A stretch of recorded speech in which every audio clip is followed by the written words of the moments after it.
আসসালামু আলাইকুম, good morning. চটভট করে সকাল সকাল নাস্তাটা সারিয়ে নিলাম। আজকে বড় ভাইয়ের বাসায় দাওয়াত আছে আমাদের। যতই চেষ্টা করি তাড়াতাড়ি যাওয়ার জন্য, তারপরেও হয়ে ওঠে না। আমাদের বের হতে হতে দুপুর হয়ে গিয়েছে।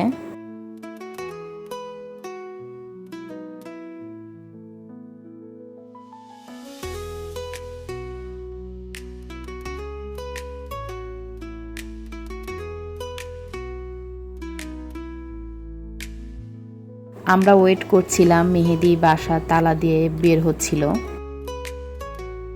বরাবরই এই দায়িত্বটা মেহেদি পালন করে থাকে। আমি সারফারাজে কোনোভাবেই বসিয়ে রাখতে পারি না, ওই সব সময় দাঁড়িয়ে থাকে এভাবে মাথার চুল ধরে।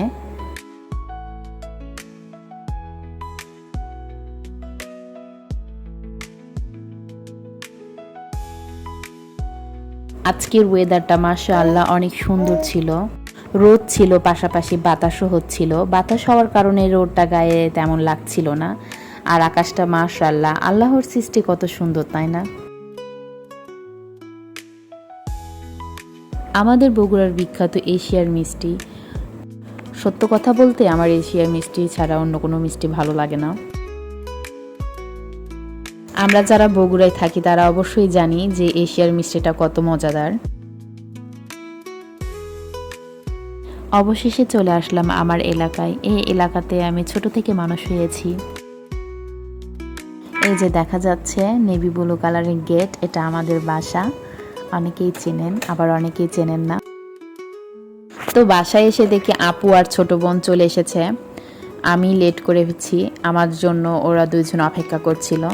তো এসেই একটু পরে আমরা উপরে চলে গেলাম। বেসিক্যালি আমার বড় ভাইয়া 3 তলায় থাকে, আর আমার মেজো ভাই থাকে 4 তলায়। আর আজকে ইনভাইট করেছে আমার বড় ভাইয়া, তো আমরা 3 তলায় পৌঁছে গেলাম। এটা আমার বড় ভাবির বাসা। বাসার মধ্যে ঢুকেই এত সুন্দর অ্যারোমা বার হয়েছে, খাবারের গন্ধে আমার মন ভরে যাচ্ছিল। আর সত্য কথা বলতে অনেক ক্ষুধাও লেগেছিল।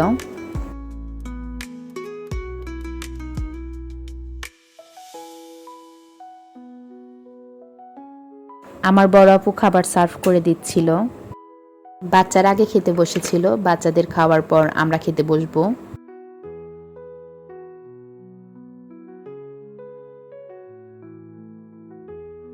সব খাবার অনেক মজার হয়েছিল। আর আমার তো পোলার সঙ্গে রোস্ট হলে আর কোনো কিছু লাগে না। তারপরেও ভাবি অনেক জোর করে করে খাবার দিচ্ছিল। সব অল্প অল্প করে নিয়ে টেস্ট করছিলাম। খাবারগুলো আসলে অনেক মজার হয়েছিল।